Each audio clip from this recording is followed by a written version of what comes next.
Good morning, students. Welcome to online class. In previous class, we discussed about that what is heredity, what is a variation, what is the importance of variation, and who is the father of genetics. So now we discuss about that what is dominant character, what is recessive character, why Mendeleev chose Gordon P, and what is a monohybrid cross. So what is dihybrid cross? So what is a phenotype ratio and what is a genotype? So these are the topic which we clear it. Okay, देखना character दिया हुआ है dominant trait और recessive trait dominant trait means dominant character recessive trait means recessive character. Okay, so first of all we know about that what is dominant trait या dominant trait. So dominant trait means the characters express itself, जो character अपने आप बताता है, so उसको हम बोलते हैं dominant trait or character. So recessive trait means the characters remains unexpressed, so वो एक्सप्रेस ही नहीं करता है कैरेक्टर, सो उसी को हम बोलते हैं रेसेसिव ट्रेट और कैरेक्टर. सो सबसे पहले देखेंगे कैरेक्टर, देखना सीड शेप. सबसे पहले डोमिनेंट में राउंड दिया है और अपने आप को एक्सप्रेस करेगा, दिखाई देगा, और व्रिंकल्ड वो जो अनएक्सप्रेस्ड यानी शो नहीं करेगा फिर. ओके, नेक्स्ट है सीड कलर. देखना येलो कलर है डोमिनेंट और ग्रीन कलर है रेसेसिव है. फ्लावर कलर देखना violet is a dominant trait and white is a recessive trait. Pod shape, pod shape देखना एक इन्फ्लेंटेड यानी ये फूला हुआ है, फुल यानी भरा हुआ है जो, और एक है कंस्ट्रिक्टेड यानी पूरा भरा हुआ नहीं है, थोड़ा सा खाली जैसे है, फिर तो उसको हम बोलते हैं कंस्ट्रिक्टेड. सो इसमें से वन मार्क क्वेश्चन आ सकता है. सो कौन सा डोमिनेंट है, कौन सा रेसेसिव ट्रेट है. ओके,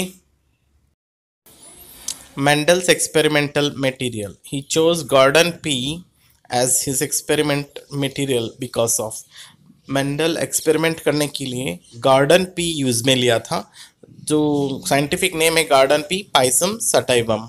सो क्यों चॉइस किया था इसके एक्सपेरिमेंट में गार्डन पी, जो फर्स्ट पॉइंट देखना availability of detectable contrasting traits of several characters. So बहुत सारे कैरेक्टर्स उसी गार्डन पी प्लांट के अंदर ही शो हो रहा था, जो उसको एक्सपेरिमेंट करने के लिए इजी होगा फिर, इसीलिए. सेकंड देखो short life span of the plant, यानी इसका टाइम पीरियड है पी प्लांट का वेरी शॉर्ट था, तो इसीलिए जल्दी जल्दी फर्स्ट जनरेशन से सेकंड जनरेशन में क्या होगा, थर्ड जनरेशन में क्या होगा, इस तरह से वो देख सकता था जनरेशन वाइज, इसीलिए इन्होंने गार्डन पी को चूज़ किया था. थर्ड है normally allows self fertilization but cross fertilization can also be carried out.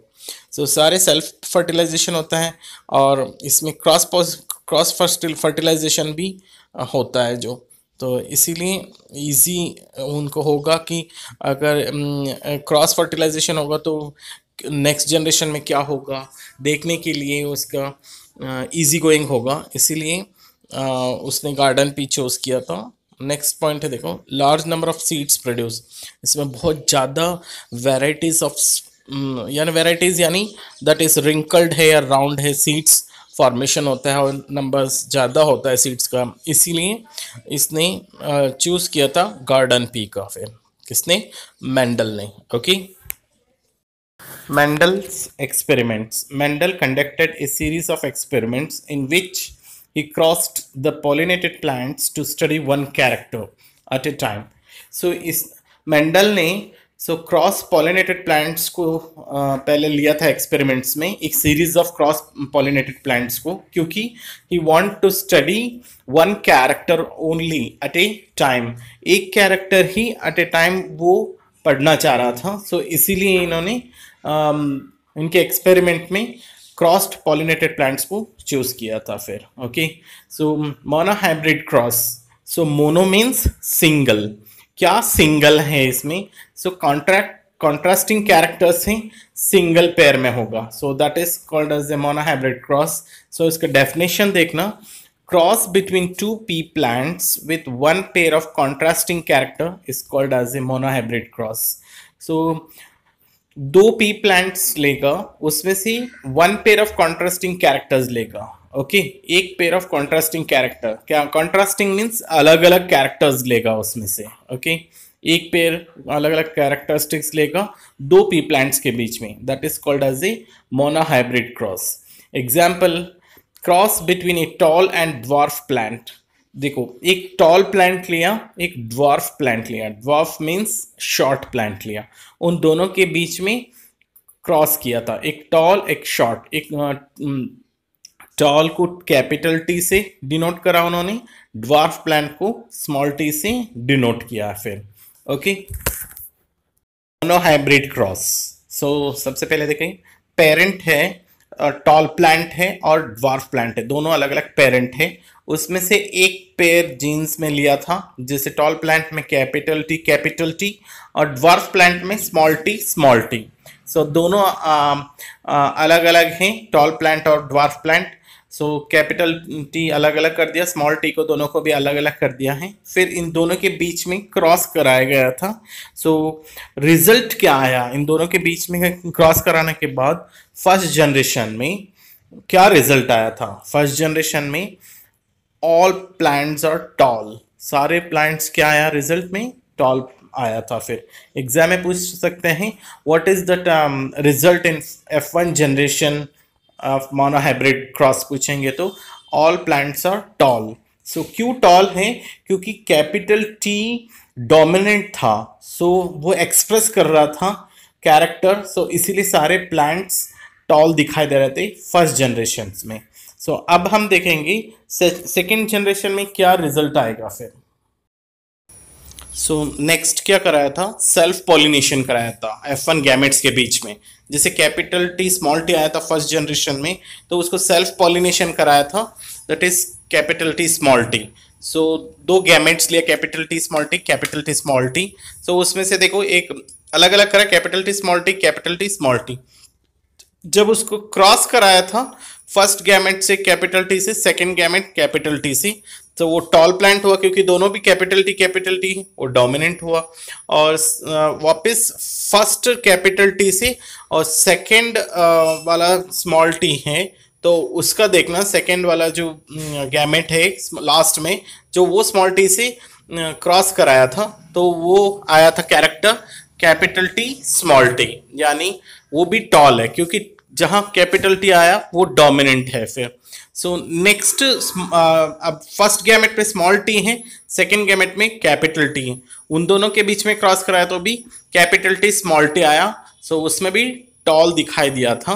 सो देखो फर्स्ट गैमेट का स्मॉल टी, सेकंड गैमेट का स्मॉल टी, सो इनके बीच में क्रॉस कराया तो ये क्या हो गया? ड्वार्फ प्लांट फॉर्मेशन हुआ फिर। ओके ड्वार्फ प्लांट फॉर्मेशन हुआ है। सो ये बॉक्स में दिखाई दे रहा है, देखो टॉल दो कैपिटल टी आया तो टॉल ही शो होगा, एक कैपिटल एक स्मॉल टी आ रहा है और एक में कैपिटल टी एक स्मॉल टी आ रहा है, तो वो भी टॉल प्लांट ही शो करेगा, और स्मॉल टी वो ड्वार्फ प्लांट शो करेगा फिर, क्योंकि कैपिटल टी है डोमिनेंट है इसीलिए। फिर सो उसमें फिनोटाइप रेशियो बता रहे हैं, देखो फिनोटाइप रेशियो में मीन्स आपको देखने में अपीयरेंस, देखने में जब हम देखेंगे प्लांट्स को तब 3 प्लांट टॉल दिखाई दिया था, एक प्लांट ड्वार्फ दिखाई दिया था। सो इसीलिए हम फिनोटाइप रेशियो को क्या बोलेंगे, कितना है पूछेंगे तो मोनोहाइब्रिड क्रॉस में 3:1 याद रखना है, 3:1 है फिनोटाइप का मोनोहाइब्रिड रेशियो। तो 3 रेशियो में कौन सा है? टॉल प्लांट, 1 रेशियो में कौन सा है? Dwarf plant. Okay next genotype ratio है, जीनोटाइप रेशियो है सो 1:2:1। क्यों? देखो कैपिटल टी कितना बार आया था? 1 बार आया है, और कैपिटल टी स्मॉल टी कितना बार आया? 2 बार आया है, और स्मॉल टी कितना बार आया है? एक ही बार आया है। सो वो जीनोटाइप रेशियो है, जीन के अंदर दिखाई दे रहा है जो फिर, सो इसीलिए वो जीनोटाइप रेशियो बोलते हैं। जीनोटाइप रेशियो ऑफ मोनोहाइब्रिड पूछेंगे तो 1:2:1, और फिनोटाइप पूछेंगे तो 3:1। ओके। मेंडल ने 3 लॉ बताया था। फर्स्ट लॉ है law of dominance, second law है law of principle of segregation, उसी को हम बोलते हैं प्यूरिटी ऑफ गैमेट्स, और ये अप्लीकेबल है मोनोहाइब्रिड क्रॉस के लिए फिर ये दोनों भी लॉ। और एक लॉ है वो डायहाइब्रिड क्रॉस के लिए अप्लाइड है, जो हम आगे पढ़ेंगे। वो लॉ का नेम है law of principle of independent assortment. Okay, law of independent principle of independent assortment. This is the third law which is applicable for dihybrid cross. Okay, अब देखेंगे हम observation of monohybrid cross। क्या observe किया है? All F1 progeny were tall। सारे F1 generation में toll आया था। नो मीडियम हाइट प्लांट, कोई भी मीडियम में नहीं था, सारे टॉल प्लांट था ऑब्जर्वेशन में। सेकेंड देखो, F2 progeny, यानी progeny means generation. Okay, progeny means generation. So F2 progeny में देखो 1/4 वेर शॉर्ट, यानी एक ही एक शॉर्ट दिखाई दे रहा है, यानी 25% शॉर्ट दिखाई दे रहा था। एंड 3/4 वेर टॉल, यानी 75% टॉल दिखाई दे रहा था। यानी 3:1 बता रहे हैं ना हम, उसमें से 3 है टॉल दिखाई दे रहा है और 1 है शॉर्ट दिखाई दे रहा है, तो उसी को हम बोलते हैं फिनोटाइप रेशियो। वो F2 जनरेशन में देखा हमने फिर। और जीनोटाइप रेशियो 1:2:1, जो टी कैपिटल टी 2 बार आ रहा है तो एक ही 1 रेशियो हो गया, और कैपिटल टी स्मॉल टी 2 बार आया था वो 2 हो गया, और स्मॉल टी 1 बार आया उसको हम 1 बार लिखेंगे फिर। This is the genotype ratio of F2 in monohybrid cross. Monohybrid का देखना कंक्लूजन क्या है। Capital T and capital T small t both are tall plants, while small t is a short plant. Okay, a single copy of T is enough to make that plant tall, while both copies have to be small t for the plant to be short. एक single copy काफ़ी है कि tall plant capital T जो tall plant show करने के लिए, और single copy small T काफ़ी है कि शॉर्ट प्लांट को शो करने के लिए। ओके, सो कैरेक्टर्स या ट्रेड्स लाइक कैपिटल टी और कॉल्ड डोमिनेंट ट्रेड, आपको बता दिया था। कैपिटल टी को डोमिनेंट ट्रेड बोलते हैं बिकॉज इट एक्सप्रेस इटसेल्फ, वो अपने आप ही एक्सप्रेस करता है इसीलिए। And small T is recessive trade, small T refer करता है जो रेसेसिव कैरेक्टर। क्यों? बिकॉज इट रिमेन्स सप्रेस्ड, वो अपने आप को एक्सप्रेस नहीं कर पाता है, जो इसको हम सप्रेस्ड बोलते हैं फिर। Okay, this is about that monohybrid cross. आपको याद रखना है किस तरह से उसको हमने क्रॉस कराया था, और F1 जनरेशन में और F2 जनरेशन में क्या रिजल्ट्स आया, फिनोटाइप रेशियो क्या है, जीनोटाइप रेशियो क्या है, ऑब्जर्वेशन से। This are all you see it monohybrid cross में। Next we discussed in the dihybrid cross.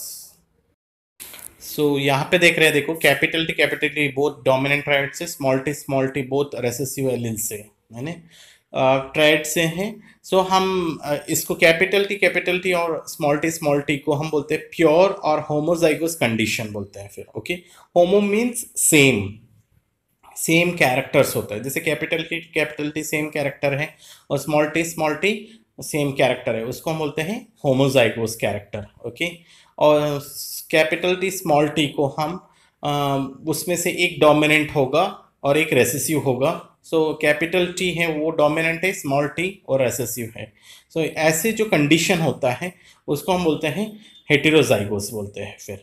Okay, हेटेरोजाइगोस means different है, सो डिफरेंट कैरेक्टर शो होता है, सो उसको हम बोलते हैं हेटेरोजाइगोस कंडीशन। इसे कंडीशन में हाइब्रिड्स होते हैं फिर। ओके, सो उसी को हम बोलते हैं हाइब्रिडाइजेशंस फिर। Okay, so this is about that monohybrid cross. Next class we discussed about the dihybrid cross.